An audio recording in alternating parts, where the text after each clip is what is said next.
Hello, welcome to the Ginger Geek Show. So last night there was a report that a Black Widow movie is in writing stage as of right now. And obviously a lot of people are very interested by this. A lot of people have been wanting a Black Widow, including myself, for quite some time actually. And I think this is kind of the perfect time to do it. I think it's the best way to do it with a Black Widow movie. I think you should have this character being built up for quite some time. And then to, obviously for us fans to really want this movie, because I think if you did it before Avengers, I just don't think people would have been as interested. I think it's a character where she's shrouded in mystery, so if you just suddenly have her whole origin kind of revealed, I think that'd be a bit too kind of blown it all too quickly. But yes, today I'm going to talk about what I think should happen in the Black Widow movie. Now I'm going to kind of basically first of all say that I think it should be a prequel. I think not, it doesn't have to be an origin movie by rights, but kind of like to see in a first kind of first wee bit of kind of, I guess, being part of the Black Widow program. I guess obviously her she's done the training in Red Room. We don't need to see that by rights, but she's obviously still part of the concept of Red Room and that organisation and what that obviously kind of brings. And I like the idea of kind of having the kind of same style of Captain America Winter Soldier. I like that. I want this to be a full-on spy movie, very Casino Royale, but with the kind of action of John Wick, I guess. That's what I kind of really would like to see. Obviously with Scarlett Johansson to come back as well. Obviously, I'm guessing that's an obvious kind of a thing what would happen. But in the course of the movie, I've got like a wee list here of kind of like certain kind of things that I would like to obviously see. Now, for the first thing, I'm going to talk about basically the structure of the movie. So the opening of this movie I want to see is basically a big, bold, James Bond style opening. Good 10 minutes of just simply seeing the Black Widow basically going after someone to assassinate this said person, whatever. And I want to see them, like, really kind of see how efficient they are basically at doing what obviously they're great at doing. And I think that'd be really good to have that right at the opening, just to see them being, as being assassins. Obviously they're not exactly the nicest of people, and I would love to see that, because this is what I'm talking about. We've seen the Black Widow by rights, obviously, you know, she's not exactly the nicest of superheroes by rights. She does show her darkness at times, but I think that'd be a great way to really kind of do an impact there of just showcasing that, yeah, she did have a dark past here, and this is kind of showing it. And I think that'd be a great way to really open the film. And then in the course of the kind of like the first kind of 20 to 30 minutes, we're kind of we're showing that she is now one of the Black Widows, and one of the other Black Widows aren't kind of too happy that she got this status in her eyes very too quick. Will be the kind of I guess you could say main villain I kind of want to see of Alina Bolova. I've always quite liked the idea of having her as the villain, the yin and yang to Romanoff basically, and I quite like that. Or also returning will be Madam B, who was in Avengers Age of Ultron. I think that could be quite fun and interesting. That's already been an established character, so we know that she's obviously part of this whole Red Room stuff. So she's kind of like the leader of this stuff. She's kind of basically telling them to what's what. And there's already a bit of friction between the Black Widows and all that, because some seem to get through the program a bit kind of easier and better, while others seem to have to kind of really struggle to get through. And that you have that kind of dynamic kind of going on, and I quite like that kind of idea, I guess, there. But yes, they see this as a build-up that they're going to assassinate a certain character that's already been established within the MCU, and this character would actually be a de-aged William Hurt as General Ross. Now I quite like the idea of, because I was thinking to myself, if the movie will be kind of set late 90s, maybe early 2000s, he would obviously clearly still be in obviously the army, you know, whether he'd be a general or maybe below, I wouldn't really know personally for that one, but I like the idea of just having him. I quite like William Hurt as General Ross. I think he's actually brilliant, and I think it's always quite nice to have a little kind of wee sprinkles, and it would make sense obviously, you know, that's the kind of idea of what they're kind of wanting to do. They want to assassinate a really quite big, powerful American leader in the army, and that's what I quite like. The kind of, I was thinking about ideas like that, and I've always quite liked the idea of that kind of possibly kind of happening. But through the course of this kind of stuff, more kind of stuff happens, and Romanoff decides that this is just, she's really not liking what she's kind of become through the Red Room, and she really is not the person that she was when obviously she was very young. Obviously she was taken as a kid, and I think this is where more of the psychological stuff kind of starts coming in, and basically this kind of point she decides that she needs to get away from all this. This is not for her. She thinks this is all just kind of going wrong.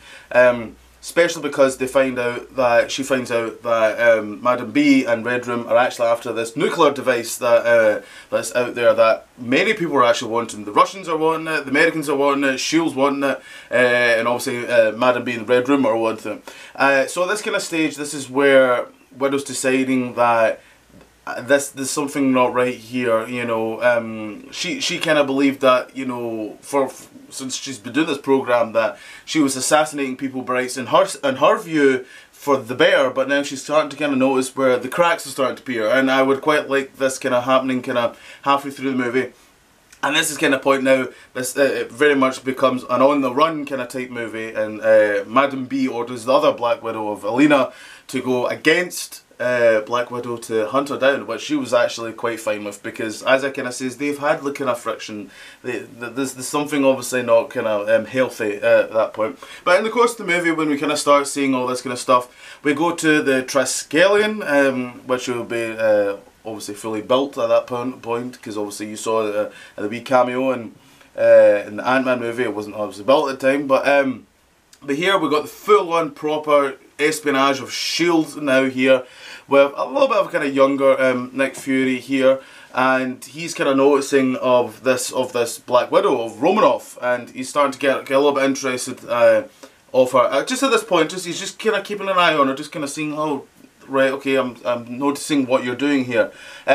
And through the course of the movie, I've always I like a full-on motorbike chase. I want to see that kind of stuff. I want to see like really tight fights, like in an elevator kind of type fight. I like that kind of stuff. And then obviously, of course, the builds up to finding out more about this nuclear device that they're trying to get. And that's where we're going to bring in the character of the Red Guardian, which is basically the Captain America of Russia, basically.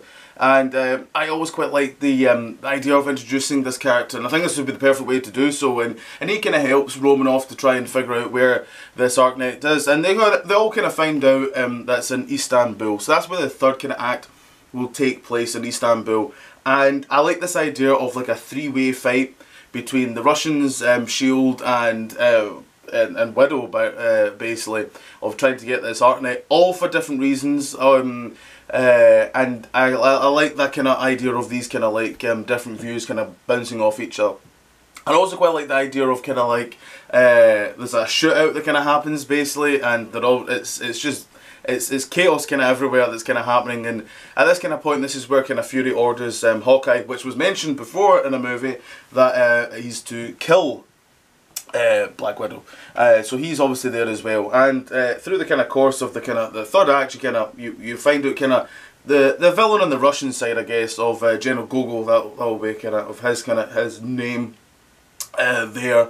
And through the course of this, kind of obviously you have to have the kind of the big over the top kind of action stuff, I guess, for that kind of stuff. And when we get to the kind of end, you know, Black Widow is about to get to General Gogol, and obviously she's going to kill him. But at this point, suddenly he is shot, and she's kind of like very confused who it was. She's not really seeing anyone around her until she looks up, and who is it up there that shot him? The Winter Soldier. And obviously, that's kind of point that he is the full-on Winter Soldier. So that would be a nice way to kind of put him in it, because obviously his kind of side is wanting him dead, because they kind of believe that Gogol's like selling secrets, whatever, that kind of like. That kind of like stuff.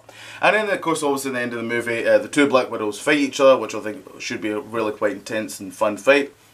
And then in the end actually Romanoff actually destroys the ArcNet, believing that's the best way to do it, just that no one gets it, to which Fury actually agrees on. And at this kind of point, Fury's like saying, like, Romanoff is starting to feel very kind of lost and not know where to go, where to do. And here, this is where Fury kind of says, you know, come to S.H.I.E.L.D. and we'll kind of, you know, you've got great expertise and you'll be perfect for us. To which she does so. And then the kind of epilogue in the movie would actually involve, which I've always kind of liked this idea, where she actually goes back to the Red Room, and the Red Room's all kind of deserted and dead, bar from only one person is in the Red Room, and that's Madam B, and she goes there for one last kill. Or does she kill? It's kind of one of those things. Does she actually just get arrested by S.H.I.E.L.D.? You know, I think that should be kind of left to your kind of imagination sort of thing. But one thing that does happen is Romanoff does burn down the Red Room, and that's completely destroyed, and it bookends that kind of journey for the Black Widow. And that's how I would like it to kind of end. I'd also quite like to have Rachel Talia to direct the movie. I've always quite liked the idea of her directing the movie. She's directed stuff like Sherlock and Supergirl, I love all that. And of course Doctor Who, one of the things I love the most in the world. But I think she'd be great to direct this movie. I really like her. Yeah, I would, if I saw some of this stuff, I'd be so excited for this movie. I've been kind of wanting to see this kind of stuff, and I think it would, personally, it would kind of work. And I guess I could also say like a wee after credit scene would obviously be seeing her getting her widow bites from S.H.I.E.L.D. I guess that could be like a nice little kind of wee end there. But yeah, what do you guys think? Do you like this idea? Do you hate this idea? I would love to know what you think. Comment down below. More videos in the future. So until then, see you later.